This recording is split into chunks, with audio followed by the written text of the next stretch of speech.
The Raven by Edgar Allan Poe.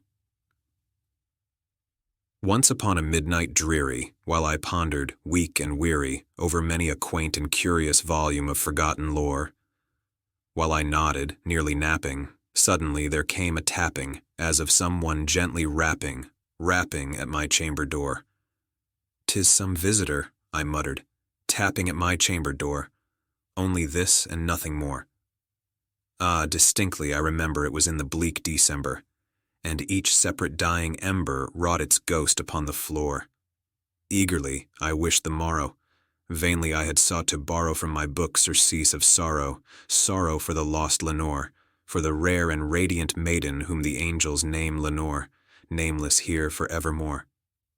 And the silken, sad, uncertain rustling of each purple curtain thrilled me, filled me with fantastic terrors never felt before, so that now, to still the beating of my heart, I stood repeating, "'Tis some visitor entreating entrance at my chamber door, some late visitor entreating entrance at my chamber door."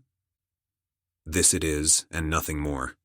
Presently my soul grew stronger, hesitating then no longer. "Sir," said I, "or madam, truly your forgiveness I implore.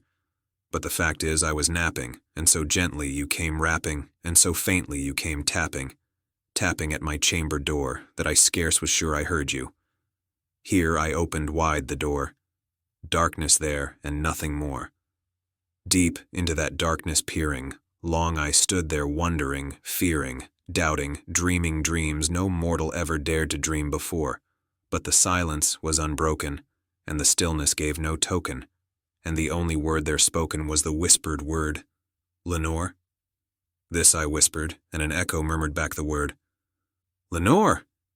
Merely this and nothing more. Back into the chamber turning, all my soul within me burning. Soon again I heard a tapping somewhat louder than before.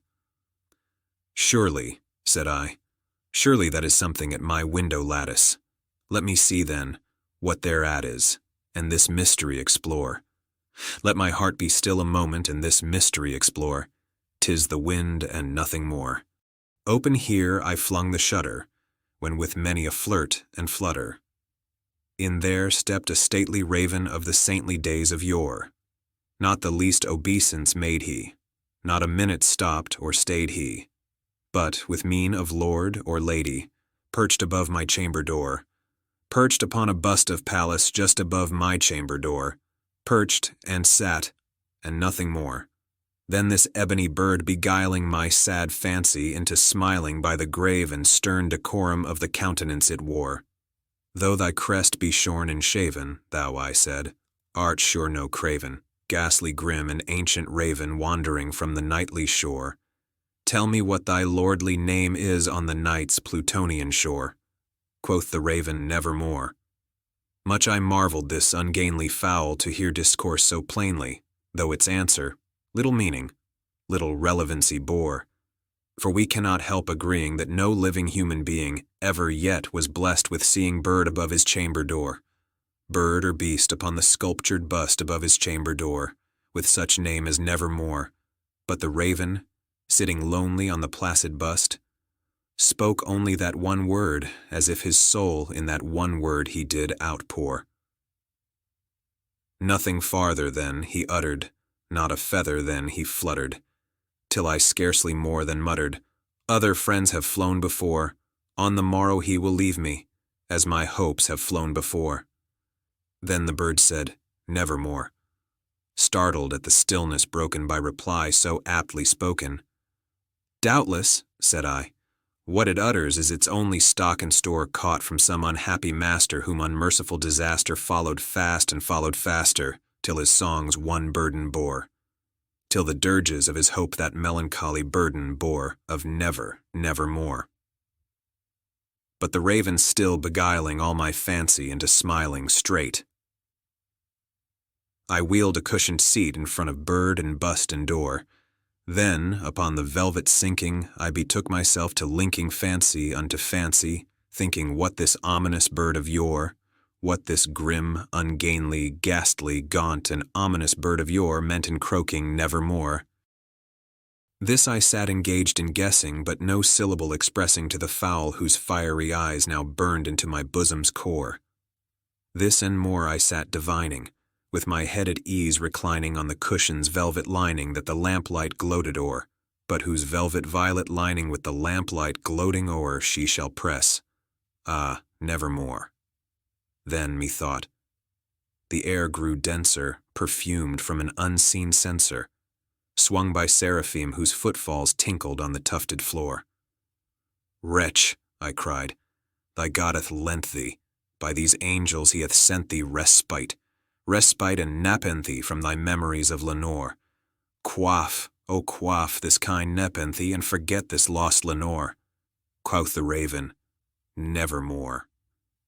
Prophet, said I, thing of evil, prophet still, if bird or devil, whether tempter sent, or whether tempest tossed thee here ashore, desolate yet all undaunted, on this desert land enchanted, on this home by horror haunted, tell me truly, I implore, is there balm in Gilead?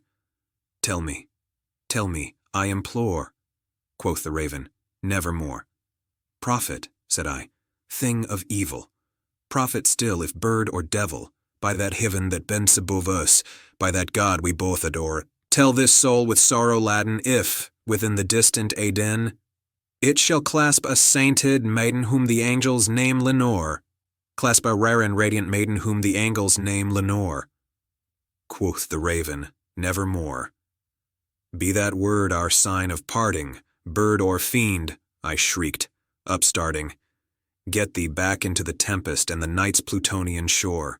Leave no black plume as a token of that lie thy soul hath spoken. Leave my loneliness unbroken. Quit the bust above my door. Take thy beak from out my heart and take thy form from off my door. Quoth the raven, nevermore.